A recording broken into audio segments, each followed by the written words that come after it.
Hi, and thank you for joining us for this webinar. I'm joined today by James and Jackie. James, the head of marketing, Jackie, head of investments. What we're going to talk about today is just some immediate reflections on the budget. We're not going to go into a deep dive about all the changes, all the tax issues, all of that. We're going to arrange a dedicated one with most likely Alan Raja, hopefully, if he'll join us again, to go into more detail about the impact it has on things like inheritance tax and all of those things. What we really want to focus on today is actually just on the back of some of the questions we've been getting is how it impacts our industry, the investments that are already there, future projects that we might fund as well. So we'll stay very much focused on that. I'm going to hand over to James, who is going to drive this session. Hello everyone, welcome to another Shojin webinar. So the first thing we're going to talk about really is the general impression of the budget, right? So there's a massive increase in spending. So it's going to be an increase of 70 billion annually, which is about 2% of GDP. And that's going to be partly funded by tax increases, partly funded by an increase in borrowing. So my first question for my esteemed guests really is that what's your overall view of the budget? Is it a good budget, bad budget, bit in between? What do you reckon? I'll happily kick this one off.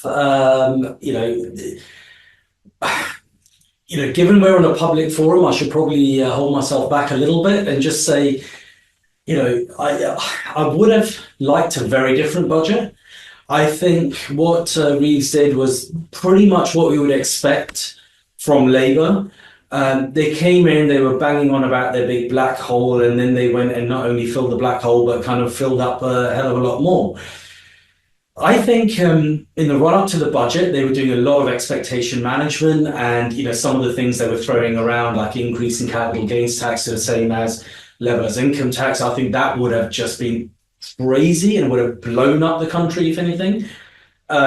I think what they've done is they hopefully they listened to some feedback, or maybe it was part of their strategy all along. They toned it back a bit, but let's be very clear. A lot of people are saying, "Oh, well, that wasn't as bad as we thought it would be." That doesn't make it good. That really doesn't make it good. And Labour did one of their classics, tax and spend, borrow and spend. They're going to be borrowing a lot more money, and they're pumping a lot of money into increasing state sector wages and things like that, which is fine, except as a country we don't have that much money to give out. So unfortunately, I think that they were doing a classic Labour. There was absolutely minimal assistance to the engine of growth, which is supporting businesses, supporting small businesses, giving tax breaks to invest in businesses, and even things like the capital gains tax hikes. It just shows that they're very much out of touch with the ways economies grow and build and to really protect our future. So as a whole, I think you might say that my view is I wasn't that impressed. Not that impressed. I think you did mention growth there, and growth, I mean, the government as a whole, before they came in, before the general election, right, they pushed what they called their growth agenda. And this was really their first chance to impact GDP. As you can see from this slide, there has been a forecast increase in GDP for next year in real terms. So GDP growth will peak in 2025 up to, I think it is, peaking at 0.6% of where it was going to be prior to the budget, and then it drops back down. So we can't say unequivocally that this has been a budget for growth and it's going to be delivered in that respect. But, we've got to wait and see, I guess. Hopefully the 2025 forecast is the most accurate, and then we'll see over the next 3 years of the 5-year period whether that growth is maintained. In terms of my expectations, maybe my expectations were a little bit more subdued. So I actually thought that it was okay, like in the sense that there wasn't too much of a negative surprise. You're a victim of the press. Yeah. they played you. They set you up for something terrible, and then they kind of delivered something. That's what I expect. Like, the thing is, from a business perspective, what we don't want is big surprises.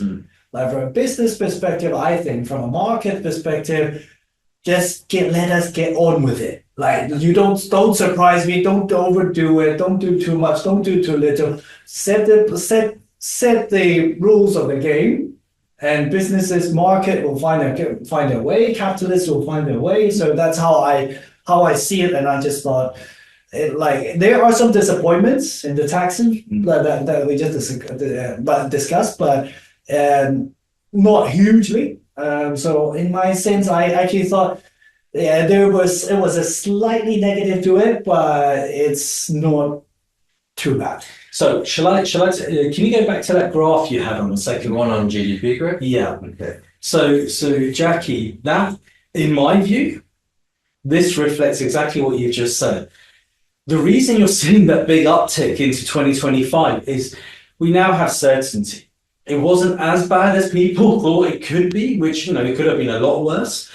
But can I just say for the record, and maybe I'm just a fan of good old Rishi Sunak, but, a lot of the stability we have right now is the hard work that they did before. Now, I'm not saying the Tories were angels. They completely blew themselves up. But I think the growth that we have right now, the stability we have right now, a lot of that is due to what the Conservatives actually put in place. Inflation has come down for a lot of the things that they did. And that growth that you see next year is simply because people are just like, phew, okay, we're a bit more relieved now. We can get on with business, as you said. Yeah, because I actually see it in our business flow. Yeah, even in the front line, negotiating deals with whether it's developers, fund managers, and buyers, and so on. Definitely. One thing that I can actually see is that people are relieved. Yeah. That they're like, even in the first half of the year, when there was a switch from Conservative to Labour, people were like, I don't know what to expect. Yeah. So let's not do anything. Like, don't do deals, don't buy stuff, don't invest, don't do anything until I actually know what's going to happen. Right now, from what I see, at least, okay, there's no negative surprises, no big major negative surprises, and at the same time, okay, now I can price it. Like, okay, if you've got more tax, it's fine. I'll just add another 1% or take a 1% discount. I know what to expect. I think that removal of uncertainty, both from a change in government plus now having the budget of knowing what to expect, people can actually get on with the business and with their lives. Yeah. I agree. Certainty and that confidence just to get on. Yeah. No, I agree. And I guess we're looking here at the inflation forecasts. So what previously it was expected to come down even more. Actually, we all thought, well, I don't know if we all thought, with all the base rate hikes, I thought they were going to overshoot the reduction in inflation. And but actually, and I'm not suggesting for a moment that the Bank of England even kind of foresaw what Labour were going to do, but somehow they've landed in the right place. And I really don't think that's by design. I actually do think the Bank of England kept it too tight for too long. Okay. As we can see, from the blue line, post the budget, there is a forecasted increase in inflation than it was previously. And then deep diving into our sector briefly, what does that mean for property? What does it mean for house building? And we have seen some negative results in the share prices of UK house builders post the budget. What do you guys think is contributing to this? That was inevitable. I mean, obviously you had minimum wage increases, which were fine, but then you also had the national insurance contributions, which went up at an employer level. In fact, one of the big reasons for these stocks falling is because of the knock-on impact on the cost of house building. Now, if you take, in the UK, we have a shortage of construction workers anyway, ever since Brexit. I've been ranting about this for a long time. And then obviously you had COVID and a lot of those workers went back. We have a shortage of people who can work in the construction industry. And, it's been shown that, even trying to train up new people within the country isn't working. Nobody really wants to go into that industry. I mean, there's a great show on LBC. I'm going off on a tangent. There's a great show on LBC where they were talking about, they set up a bricklaying course. Right. And they had nobody apply for it, right? This is all government funded, come and teach people how to lay bricks. Who the hell wants to be outside on a cold winter day, laying bricks? No one. And that's why we had it so good that all these people wanted to come in and do these jobs. So we already had a big shock to construction prices because of labor costs going up after Brexit and COVID. We had material price increases generally across the board, and now this national insurance hike means that it's going to cost the construction companies more to pay their workers, which means they'll employ less people. So when you now tie this back to what Labour want to do, which is build more homes, I'd love to have them in the room and ask them how are we going to build these more homes when we don't actually have the labour force to build them, and you just kicked everyone out of the country who would have built them. All right, I'm gonna do the counter argument so that we've got a balanced view here. Yeah. So, like, on the other hand, I actually think that I absolutely agree with what everything Jatin says. But whenever there are crises, there are always opportunities. So whenever there's the one side of it, which we got like rising construction costs because of this, what happens in market and in general is that people will find new ways. Innovation happens. Like, for example, like I've seen in other parts of the world, like for example China and other parts of the world where they do house building, they will find new ways of building it with less labor. Because if labor cost goes up, people will realize that they need to find ways to build things with less people. Like robots taking over. Like there will be probably an opportunity for investment into construction robotics. Like people will find ways to innovate. And there will be new pockets of growth coming out of these type of impact. And probably like what happens is maybe if there's construction workers don't want to people don't want to go into construction working. They might go into delivery for Amazon and other parts of their business where they can just drive around and don't have to be in the cold. True. So I think there's one side of it which is negative. The other side of it might stimulate opportunities in different parts of the markets of the economy. They do say, necessity is the mother of all invention. So very true. And I think you're right. There is a lot of innovation happening out there. There are a lot of new ways to build. I think a lot of this stuff it'll take time to filter through. There is another positive, if I may join your side of the gang here. Our investors are real estate investors. The product that we have, because of a lack of supply, will continue to hold its value. And so I want there to be more home building in the UK. I really do. I think we've got such a shortage, it's ridiculous. We haven't built enough for 30 years. But on the other hand, the market's not being flooded with new homes, which means that what is being built, there's good demand for. And so I guess that's the other side from a pure investor perspective. So actually what I would actually focus more instead of while there was the budget, is how it drives growth and inflation, and as a consequence, what I think is more important for the housing is interest rates, which we had the rate cut yesterday. So, what do you think of inflation, interest rates, mortgage rates, and all that? How do you see that going forward, and how do you see the impact of that?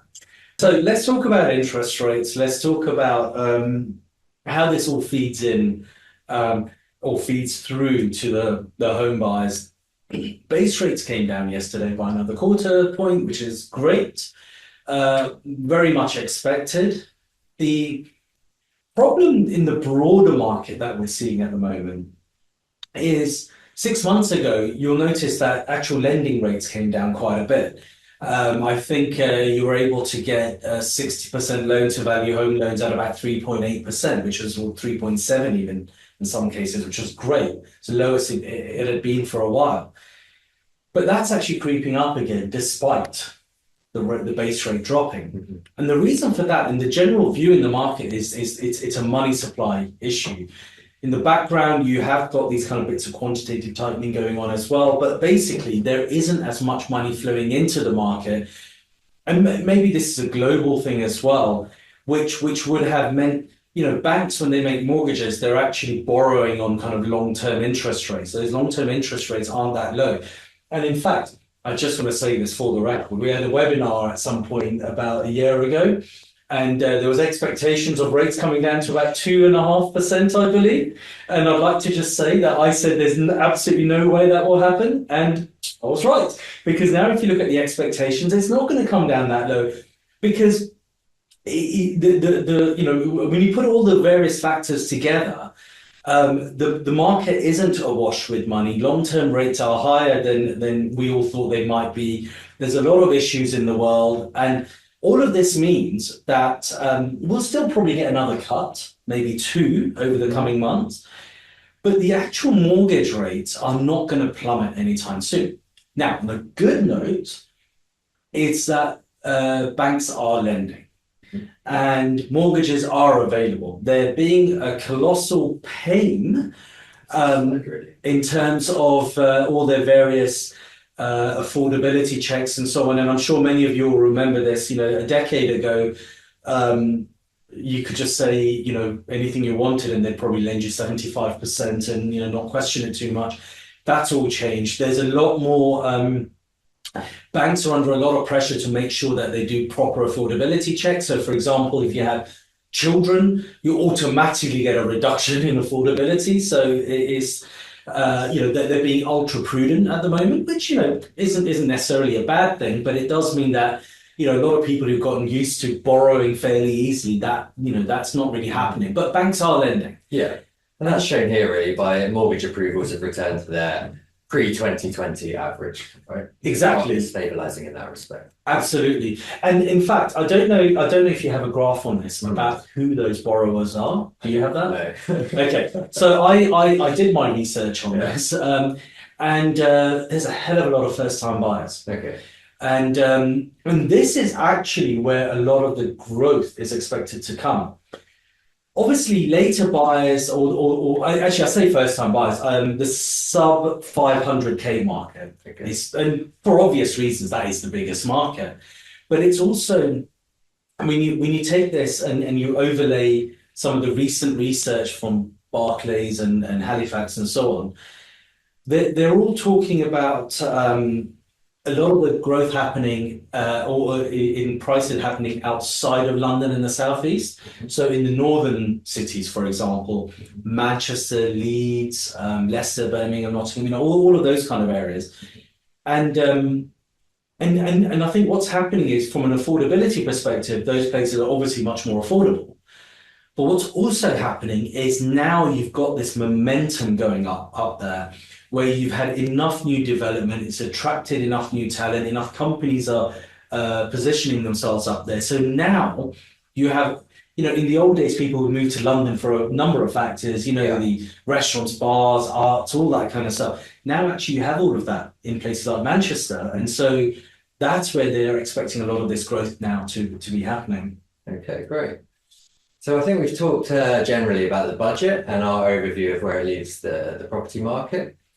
I'd like to just spend a little while talking about some of the headline numbers and the way that, I guess, the budget has been reported. The budget is a massive document. How long should you talk for? Like 2 hours, maybe a bit longer? So obviously not condense it into 10 minutes. But not everyone, we all have varying levels of engagement with politics and economics, but obviously not everyone understands exactly what the minutiae are, and we rely a lot on the headlines, right? And I think from this budget, the headline number that I picked out and that I kept and I saw keep coming up was that there's been 5 billion invested in house building in the next year. And well, first of all, as a proportion of the overall government spending, I think the government spends 1.3 trillion a year. So that 5 billion is already, it's not a massive amount, right? So we're not going to say 5 billion is going to change the supply of housing in a year, right? So as investors, we don't have to worry that, house prices are going to be affected in that regard. And then you delve a bit deeper into this 5 billion number, and actually prior to the budget, there was already 4 billion committed to spending on house building in next year. So it's only an increment of 1 billion being spent next year. So going back all the way to May, June, when the Labour government or prospective government was talking about we're going to be really serious on house building, we did a lot for it. Actually, they're not putting in that much extra. And looking into it even deeper, that of that additional 1,500,000,000 is going into the Affordable Homes Programme. So the Affordable Homes Programme has been around since 2021, introduced by the Boris Johnson government. And back in 2021, it was going to be 12 billion over 5 years for affordable homes. As we picked out from a few headlines here, right? Say 12 billion initially, but then in the subsequent years, what we've seen is a report from building.co.uk saying figures on starts are terrifying. It's really happening to the 11 billion affordable homes program.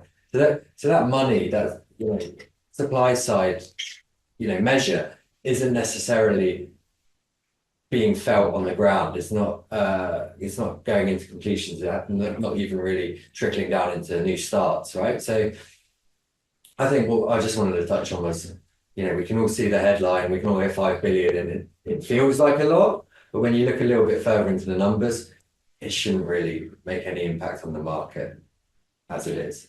Yeah, I mean, look, the first thing to note is government can bandy around all these big numbers. Deployment is key. Mm-hmm. And in the past, they haven't deployed. Part of the reason they haven't deployed, there's a whole host of reasons that I could go into.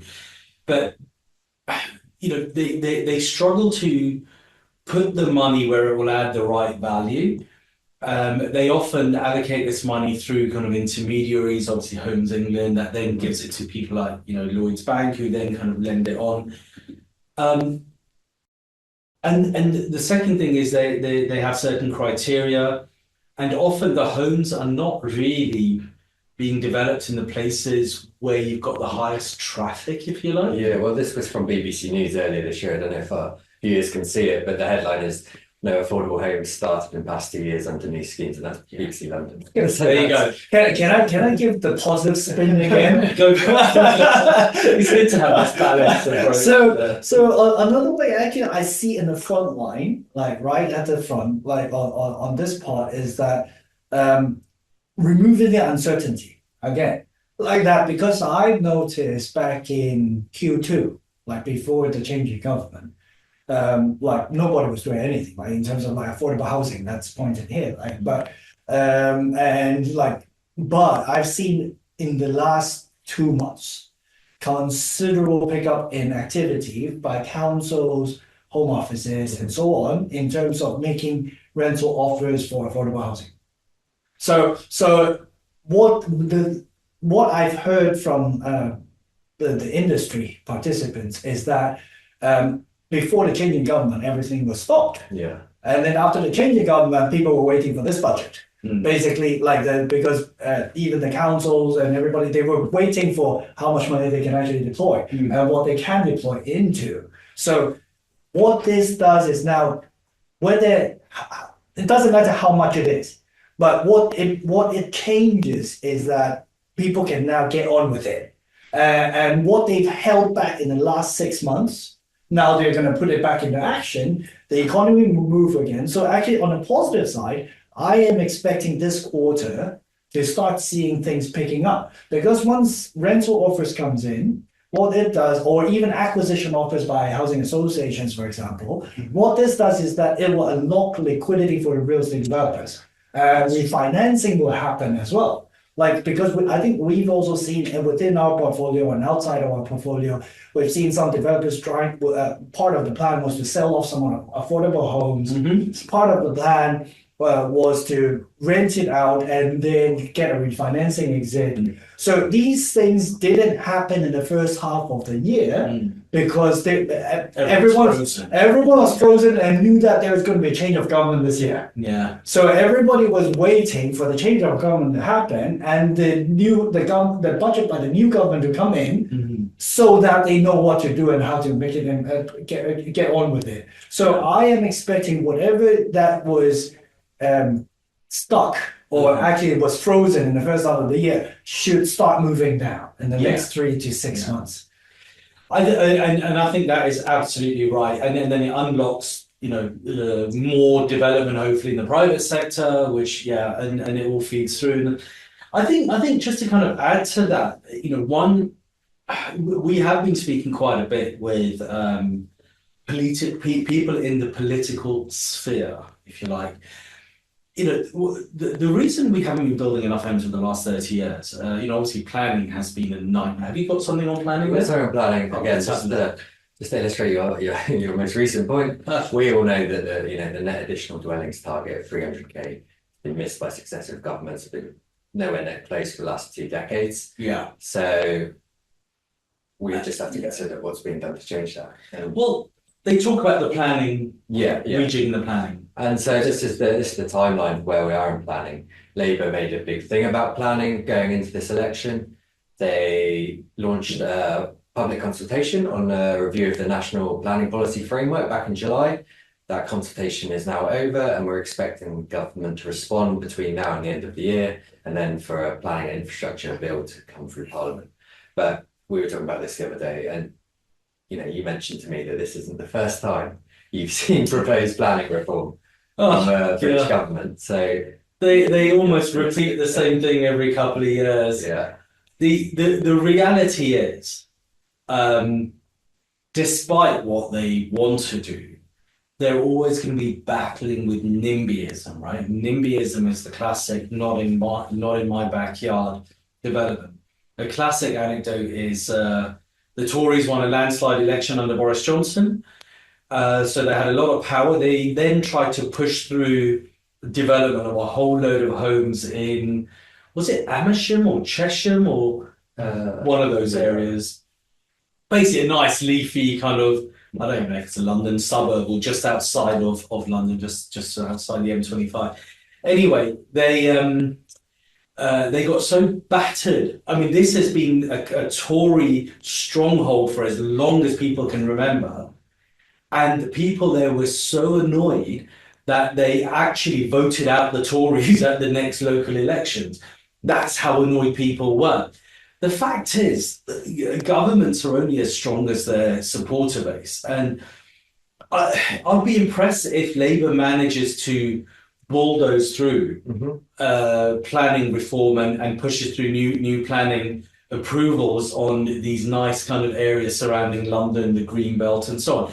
Now, they talk about what's it called?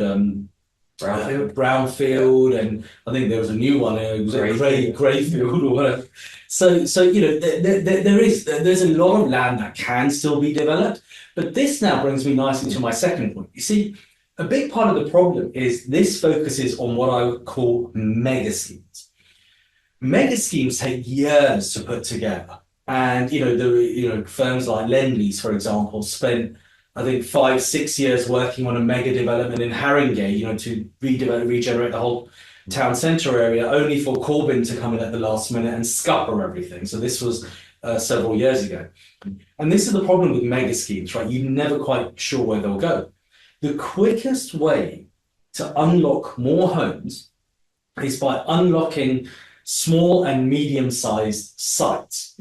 Now, a lot of these sites are owned by governmental entities, could be in London, obviously the mayor's office controls a lot of them, TfL, the what's it called, National Rail, there's a lot of those kind of sites that can be unlocked for housing, which brings me to the second problem, which is why aren't they getting unlocked? And this is where we are speaking to a lot of people in the political sphere, because what we're doing, in effect, if you think about it, is we are providing funding to those mid-sized developers who otherwise struggle to get funding. Those mid-sized developers can then go on and unlock these mid-sized pieces of land.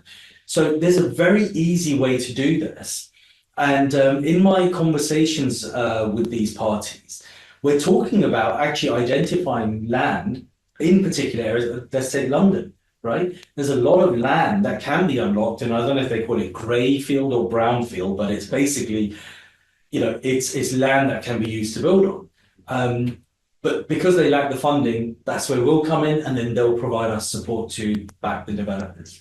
From an investor perspective, right? Like the shortage of housing, which also creates the supply and demand imbalance, and creating the supply demand imbalance is not exactly a bad thing, right? Like on that sense, because from an investor perspective, it will support property prices, support rentals, and hence on that side, it's relatively positive, isn't it? It is, and I agree with you from a pure investor perspective, but that's a short-term perspective, because in the long term, you see, what happens is exactly what has happened. over time, you can't have inequality growing and growing and growing, and that creates its own instability. So if house prices, because of the shortage of supply, house prices keep going up, then really only the very wealthy can afford it. Even rents have shot up. I mean, people are talking about spending 60% of their monthly wages on rent. I mean, that's ludicrous. And this is where you start getting friction across the kind of the society. And this is what you really want to avoid. You know, I'm a capitalist, but I'm a social capitalist. And I believe that the only way to get balance in society is to close that gap. You know, yes, we always want more more demand than supply, because that means there's always demand for our product, but not too much of a gap, otherwise it creates instability. That's very true. So, like, I think there needs to be a balance. Yeah. So if there's a little bit of demand more than supply, I think that's ideal, right? That's just where you want to be. Yeah. So, Okay, great. I think to tie a few things that you guys have said together, let's just take a look at some numbers that have come out earlier this year regarding SME developers and their view on planning. So the bar chart on the left, really, what that's showing is that 93% of SME developers view the planning process as a barrier. And then if you look at the table in the middle, it's the various different parts of the planning process which are barriers for them. You know, things like red tape, things like a lack of staff, conditions being signed off, withdrawn delayed local plans, all that kind of thing. And then on the table, the chart on the right, you've got the proportion of SME developers who view access to finance, development finance, as a major or minor barrier to increasing housing delivery. And it's actually gone up for the last year from relatively low in 21 and 22, and now it's 61% of the respondents for the access to development finance. So I guess, you know, that's where we come in, right? We're providing development finance to these SME developers. And I think to address some of your points earlier about, you know, we don't want to see a huge increase in supply, but what we do want to see is a market working a bit more efficiently. And especially when it comes to developers, we don't want the developers, people we lend to, our borrowers, we don't want them to, well, first of all, we don't lend to them prior to planning, right?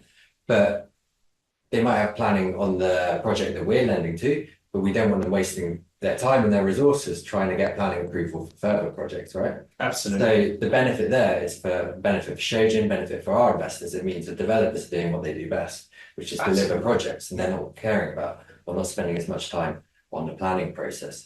And actually, one of the positives here, I think, you know, the developers are saying that just the staff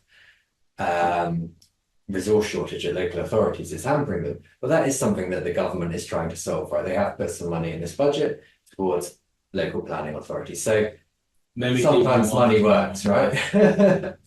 No, unfortunately. Look, I hope it does. The problem, and this is having spoken to a lot of people in these kind of environments. Look, I think you know, public sector workers do a great job, but they also don't, right?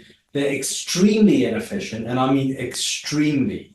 And you know, when you look at that resource shortages and all that, firstly, you haven't got the right people in there necessarily who have the right deep understanding of not just the local area, but of development, of what it takes to develop a property. They look at developers as greedy people who just want to make lots of money.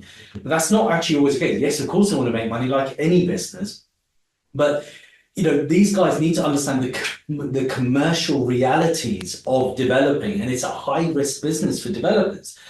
And sometimes that isn't really looked at. Then you overlay that with public sector workers are mostly still doing things like working from home and whatever. You've got productivity issues there. So my biggest bugbear with what Labour's doing is, yes, throw more money at it, hire more people. The problem that you have is you've got productivity down there, and what you're doing is you're throwing more money into a non-productive environment, which means it's wasting our money, our taxpayer money. Then somebody told me something very interesting the other day as well, you know, and I guess it's kind of obvious. Public sector pays less than private sector. Yes, that's true. But on the other hand, they have the best pensions on the planet, right? Because they still have final salary pensions. Public sector workers make their money at the end when they retire. That's when they live a much better life than most private sector people. But so there's no incentive for bad people to be moved, right? No one leaves voluntarily because you've got a cushy job, you're not doing that much work, you've got a great pension, you're just going to sit it out. So there's the great smart people that they might hire come in, but they're working for someone who may not have enough ambition to actually move up. So they then can't move up. So what's happening is they can't then attract and retain the right talent to support this. So when you put all of this together, throwing money at it isn't the solution, in my view. Okay. It will help, of course it will help, but it isn't the ultimate solution. The whole public sector needs to be restructured, but that's a rant for a different day. Okay. I don't have much. I don't have a positive spin with that. You sure? Fair enough. Okay, before we finish opening up for questions, I just want to touch on a few more things. So that, we've talked about how Labour plans to increase spending, particularly in the housing sector and in the planning process. Let's look at the other side. So how are they raising that money? So you said at the beginning, some taxes have gone up. Let's spend a little time just explaining what's happened with stamp duty, land tax. But we're going to do another session on tax before the end of the year, or definitely before the end of the tax year, right? Because there have been some big changes. Obviously, we're not tax advisors, we're not specialists, so we'll bring in an external party, a third party, to join us on one of these sessions, and we'll go into more detail. Stamp duty it's gone up basically. It was prior to the budget, it was going to go up again in April, but after the budget, there's been some immediate changes. So you can see on the right what the situation is post-budget. So if for the portion that doesn't exceed 250k, for example, that's gone up from 3% to 5% now. Labour have been quite transparent in why they've done this. They've said that their aim is to encourage first-time buyers. They want So they put the stamp duty up on that first. Yes, yeah.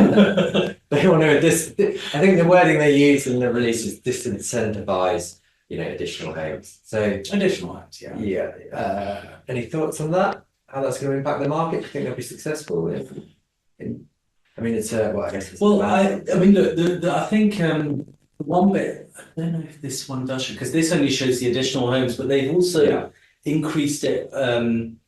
They had lowered the point at which first-time buyers start paying stamp duty previously, and Labour have just put that back up again. I mean, it's jumps by about 100k or so, but it impacts first-time buyers. So for all that they're saying that they want first-time buyers to buy, kind of kicking them a little bit there. But this bit, to be honest, I was expecting, right? I mean, for the last 7, 8, 9, 10 years maybe, and this is all governments, Tories, Labour, everyone has been bashing landlords. They don't want private landlords, let's be honest. They just don't want them.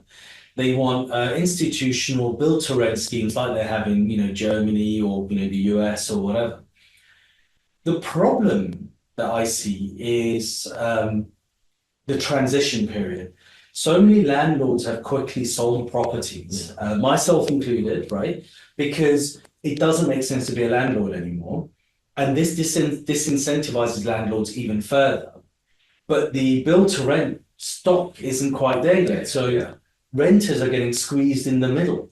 And this is why, even if you take Labour's core supporter base, they've fallen out of love with Labour very quickly, because things like this means it's Labour's taken an action without thinking through the consequences on its core supporter base, who might be renting property. Rents have shot up. It's crazy. Yeah, I absolutely, I don't disagree. I think the thing is the buy-to-let, the buy-to-let model will be impacted, as simple as that. And it will mean that there will be less landlord, and there will be a little bit of pressure on pricing, that will be adjusted to factor this in. So while Jack, you're a social capitalist, I'm not a pure capitalist. Maybe you put it that way.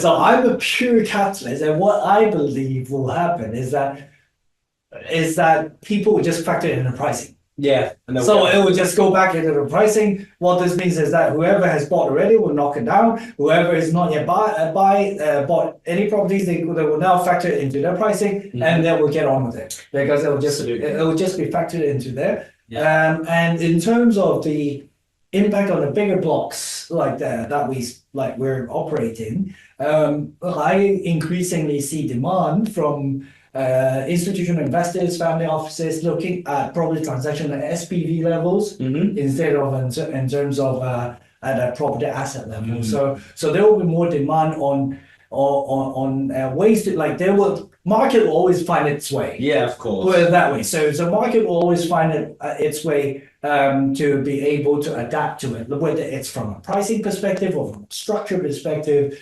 But what again I think is good is that now it removes uncertainty. So because whether before the budget came along, whether it's going to be increased from 3 to 5 or 3 to 6 or 3 to 7, nobody knows. Yeah. So that now that people know that it's 3 to 5, okay, fine, I'll price it down. Now there's a 5% I need to pay, and then they will still. If you need to buy a property, you'll buy a property. If you don't you just factor it into the price.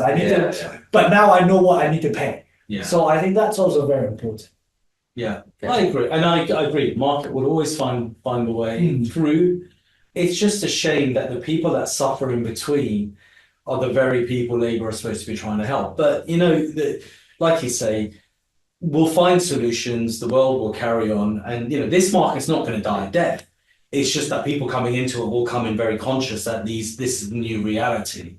More regulation, higher costs, and so on, and they'll factor into their sums. So there will be an adjustment period, probably a couple of months or so, and then people will just price it like, I need to buy a property, I need to buy a property. Then you figure out okay, I need to add another 2% into my acquisition cost basically. Yeah. Okay. There are a few more tax rises. I don't think there are as many tax rises as some people feared. We're just going to finally touch upon capital gains tax. So here they actually, I'm sure the government will say they were looking out for landlords. They didn't increase the basic rate on residential property gains or the higher rate on residential property gains. But what they have done is they've moved up the basic rate and the higher rate to match where it was on residential property gains. Again, we're going to go into more detail on these taxes and these tax increases in another session. But this is on non-real estate assets, yes, right? Because the real estate ones haven't changed. Yeah, these are non-real estate, these are real estate. Okay, yeah. The positive spin to this though is that it makes our products more attractive because we are not subject to capital gains tax, right? Yeah, but we are subject to income tax. Yes. But on the other hand, if you use tax structures, ISAs, SIPs, SAS, company, investing through a company, that loads of people now are especially our larger investors. I'll say larger, anyone doing more than say 50 to 100K per year is just setting up a company, because what's actually happening, which I thought was quite clever. And again, this is not tax advice. Do not take my advice, but go and get your own tax advice. But people that have sold assets in the last couple of years who are sitting on lots of cash, they just put that money into a company. They invest via the company. The interest comes back into that company. But what they do is and obviously they'll reinvest through that company, so they're paying a lower rate of tax. So that means that your kind of compound return is greater. However, if they did need income from that, they can actually withdraw it as capital rather than income, so you're not double paying tax. So it kind of pushes that down by about a number of years. To really get the maximum benefit and compounding effect of your returns. Okay, great. And then the other tax stories were non-doms. Do you foresee a fleet of wealthy individuals from the UK? Are you worried about that? It's already been happening, really, isn't it? I mean, look, I think yes and no is the answer. Yes, a lot of, capital can move very easily. People can move very easily. There's plenty of countries inviting wealthy people to come in. On the flip side, I think the UK has its own special place. I speak to investors in the Middle East and places like that. And the fact is the UK is still, despite all its issues, and on the world stage, by the way, we look like a basket case. I'll talk to international people. They say, I saw this in the newspaper. And I'm like, no, it's not that bad. internationally, people think we're crime-ridden. There's gangsters on the streets everywhere, but the reality is, anyone who travels here, and the wealthy do travel here, they see for themselves. Actually, it's still a great place to be. We have a rule of law, and especially property law, and this is the reason people will not stop investing in the UK. But also, people like being here. It's an international melting pot. Climate-wise, it's got that in between. So even if you take the Middle Eastern guys, they love the UK. Why? Because in the summer they all come here. It's the perfect weather. So it's got so many things going for it. I think people will still want to call this their home. I've heard stories of people that moved to Monaco to escape taxes. They got so bored they actually paid the tax and came back. So I came here 2 years ago, so probably I'm in a position to. So one of the things I think I think this is a little bit overshot by the media, overblown by the media in terms of the random removal. If you think about US, right? US a global tax. Yeah. But you look at the billionaires who are still living in US, right? Exactly. It doesn't change that. So it's not. The non-dom was actually a very special thing that UK had. Like where if you look on a global stage, like rather than just looking at the small UK thing, if you look at a global stage and you just look at it from that perspective, and you see it doesn't stop people moving to US or living in US. Like why would it affect people in UK? Yeah, it wouldn't, right? So and remember, when you have got lots of money, lifestyle is a big consideration. You can't take it with you when you go. You can't be the richest man in the graveyard. So your lifestyle is a big part of your life. So people like being in the UK. So I look, we will lose some people, but on the whole, I don't think it'll make a huge difference. Shall we go and do a Q&A? Yeah, let's see if we've had any questions. We've had some comments from Vasco. Thanks for your comments, Vasco. If anyone else has any questions, please send them in now. While I look to see what questions we've got, you guys got a quick hot take on the US election? That's going to do no rants, Jack, but a real succinct view on what it could mean. Jackie? Yeah, I think one thing that I would say it's positive. It's more that the world having Donald Trump as US president probably could mean that a lot of the geopolitical risks that we've been seeing in the last 3-4 years, Ukraine, Israel, and so on, there could potentially be a light at the end of the tunnel, hopefully. I think US being one of the strongest countries in the world, pretty much, do need a leader who is strong in their stance, and that I hope will help settle a little bit of the geopolitical risk that has arisen in the last 3-4 years. So in that sense, I actually think that we can say all we want about his personality and his personal life and all that, that's a separate matter. But from a country level perspective, from a geopolitical perspective, it probably isn't a bad thing in that perspective. In terms of growth in for the country as well, it's the way that we looked at his past regime in the last 4 years, it wasn't too bad, was it? So I actually think how he runs the country from an economic perspective, and then from a global geopolitical perspective, I actually see that as a positive. But obviously he has his personal eccentricity. Yeah, so I'll leave that, park that aside. Just looking from a professional business perspective, I thought it was a positive. And I think I'm kind of aligned with you. That I probably would have voted for Kamala, but not because I thought she was better. Only because I thought Trump's a bit of a lunatic. But historically I have actually liked Trump. He gets stuff done, but he's been very divisive. I don't like him as a person now, and I haven't liked him for a long time. But really, I do think he is better. I think Kamala Harris was just too weak, and I'm sure there's lots of counter arguments to that, but I just didn't think I'd want her to be leading the US, which is it's such a globally important position. I think Trump is, a lot more, what you see is what you get. He's a much stronger leader in my view. I think, it'll have positive and negative impacts globally. His trade, what's it called? His protectionism. Tariffs, yeah. His tariffs, not necessarily so good. On a good note, and again, I don't know if that's still the case, but I know in the first half of this year, we had more US buyers in prime central London than anywhere else. I think also, or it was, at least it's in the top three. And one of the reasons was they were worried about Trump coming back. So I think when Trump was there in the first place, I think what my impression, what I thought was like you don't want to be on the other side of the table with him. Oh God, no. That's what it is. Like so, actually, from a UK perspective, of our country's perspective and our businesses and economy perspective, I actually think that it's probably not a bad thing because given the UK-US relationship isn't on the other side of the table, but actually, I think it will impact the countries which are on the other side of the table to him. I think that's what I see, how I see it. Okay, great.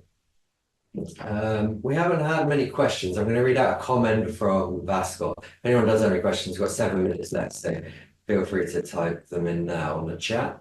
Vasco, he doesn't agree necessarily that Trump gets things done. His big beautiful border wall supposedly paid for by Mexico was never built. When it comes to building things. But you see, in a weird way, this is what I think happens. He talks a load of nonsense, right? Let's face it. He says a lot of things, and I would discount a lot of those things. Though that big wall he wanted to build, and Mexico was going to pay for it, it clearly was never going to happen. And I think he does a lot of that because it gets him headlines, and at the time, obviously, this was part of his campaign last time.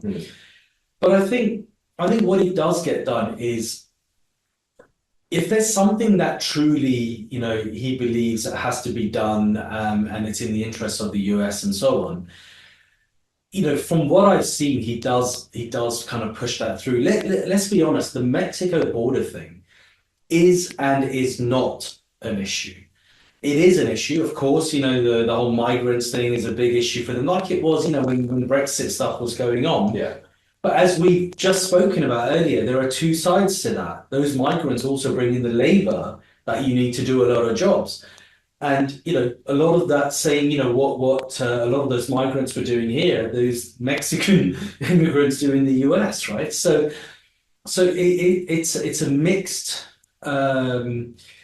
thing in my view as to whether or not that truly is something that had to be done. I think he pushes through so many other things, especially on the international stage, these tariffs, the protectionism. He's giving back US, or, at least he says he's giving them back, their global kind of place in the world and their power. Yeah. So I think the biggest impact will be on countries like China, for instance, because the China-US tariffs. Last time when he was in charge, he was banning TikTok, for instance, as a social media platform. A lot of these things coming from that part of the world.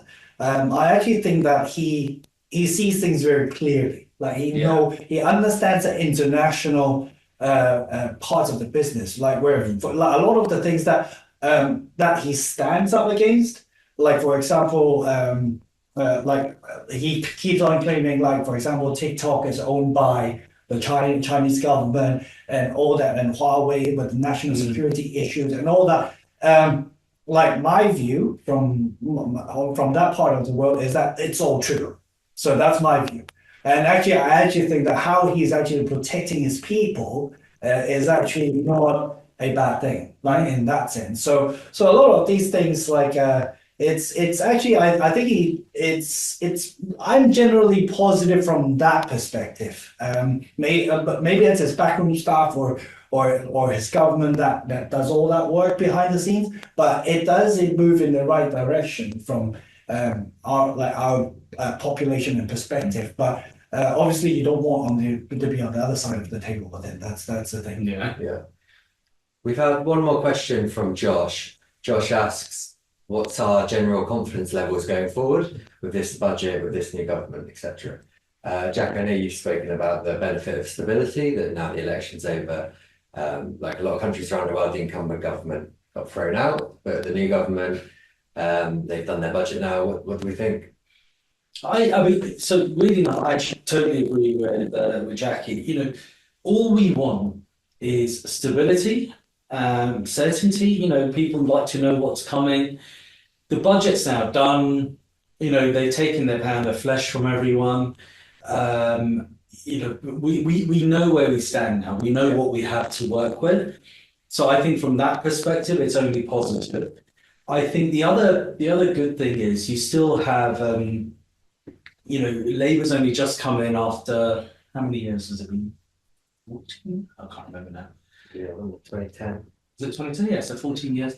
And they're like, you know, a little bit like the new kids in the club, you know, they lots of enthusiasm, you know, they'll have a lot of energy to do things. And I'm hoping, you know, some of that feeds through. They are willing to talk and listen. And like I said, you know, we're having various conversations. So I'm hoping that they, you know, well, I believe they do want to do right by the country. They do want to make things better.